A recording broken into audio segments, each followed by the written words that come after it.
Magandang gabi po mga kawin. Magpapaanak na po tayo ngayon ng hito.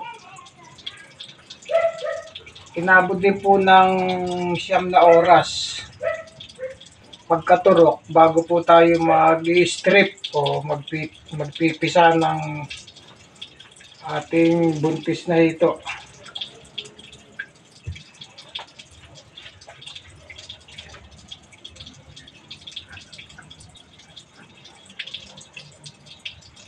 Nag-iisa lang po ako, kaya ito, gumawa po ako ng patungan para madali kong magpisa.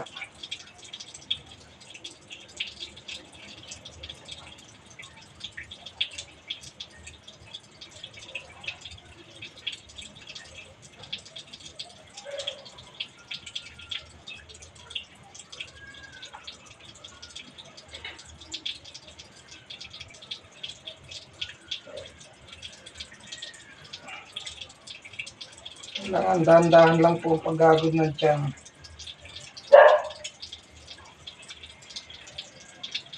Kapag ka po talagang iitlog na ang hito, sandaling hagod lang po, ay talaga sumisirit po itlog nila. Sumisirit palabas.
Pagkakaunti na po lumalabas, ay tama na po yun.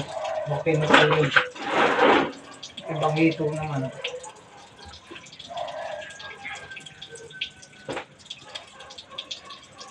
Kasi pag nasobrahan po sa pagpiga, ay lumalabas po ang dugo.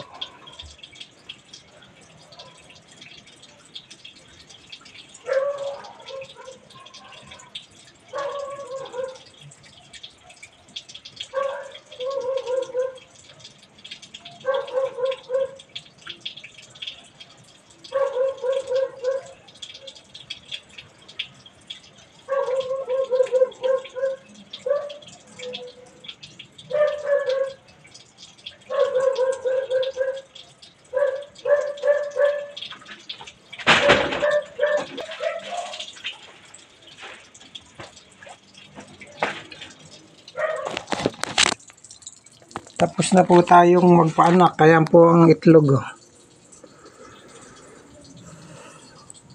Ganyan po ang kulay ng itlog ng hito, iba-iba po talaga. May ma-brown, may green na darker. Ganyan.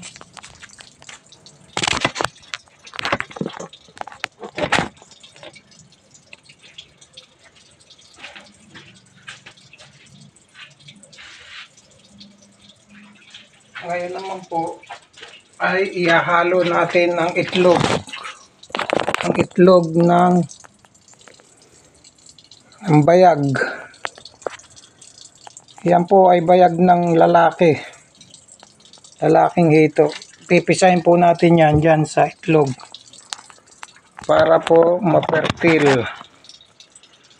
Kasi pag nagpaanak po tayo at wala naman siyang bayag ng hito, ay hindi po mapipisa, hindi po mapifertil.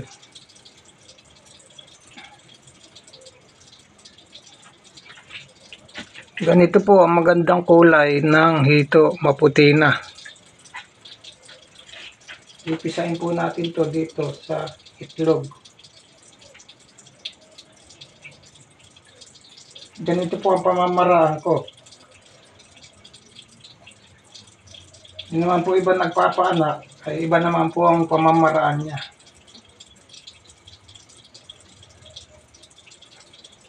Kanya-kanya pamamaraan naman po ang bawat taong nagpapaanak ng hito. Siyempre, kung saan po tayo natin inaakala na maganda o okay naman, bakit pa po tayo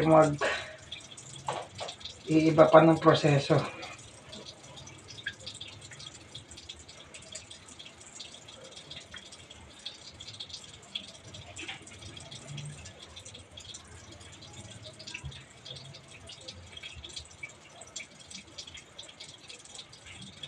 Doon po sa 5 inahin na babae, 2 barako ang ginamit po natin.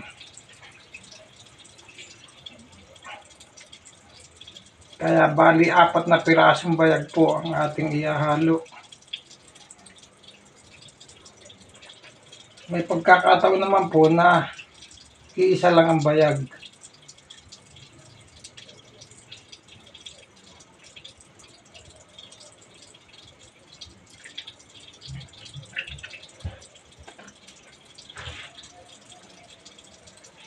At haluin po natin ito.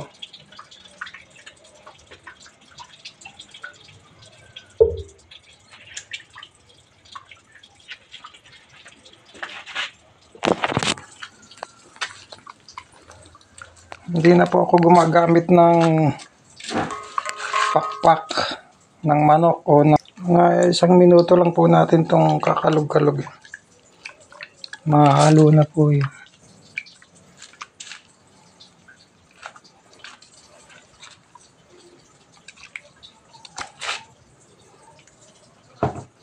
Ganito lang po ang setup ng aking paanakan. 2 kahon po yan.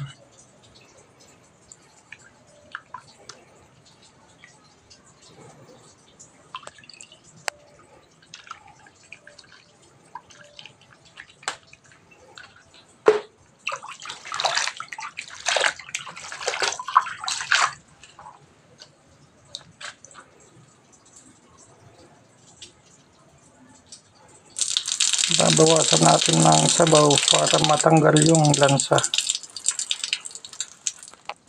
At ikakalat na po natin. Ganito lang po ang proseso ko pagkakalat. Binubuhos ko sa gitna.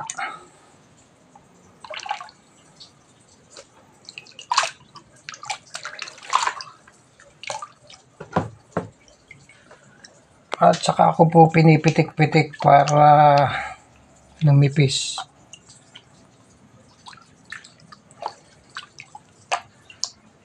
Pangit po kasing masyadong patong-patong.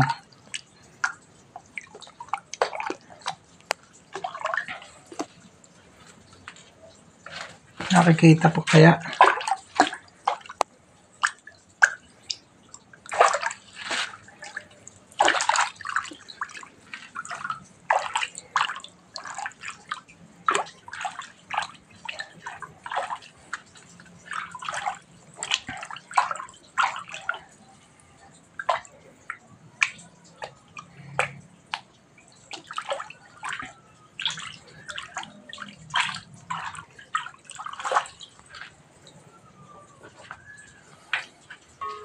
Sa kabila, ganun din po.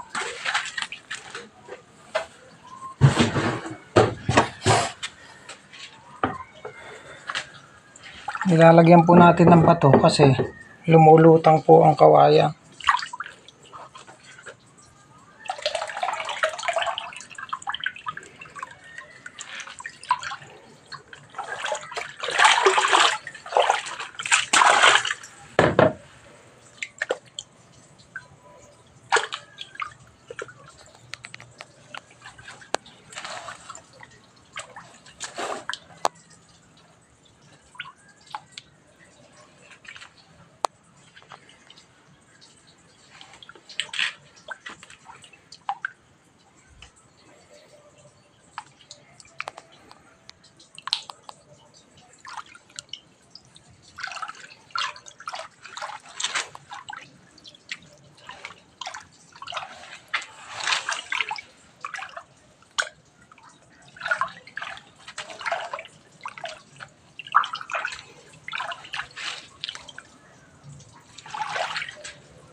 Ngayon po, ilalagay na po natin ang ating water supply.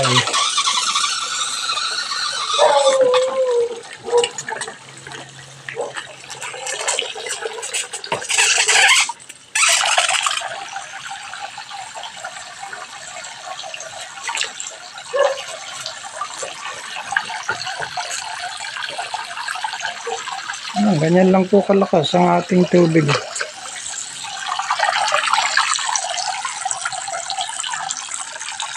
Siyempre, lalagyan po natin ng gamot.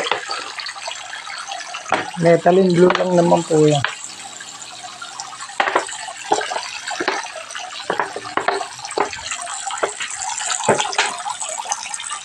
Pag wala pong methylene blue, ay pwede naman ang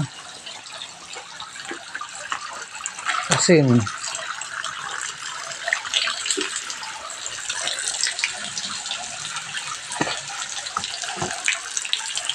Mas maganda po kung mayroong aerator para dagdag oxygen na po yung sa tubig.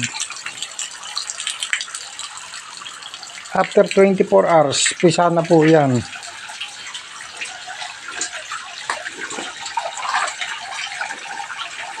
Paki-follow and share na lang po.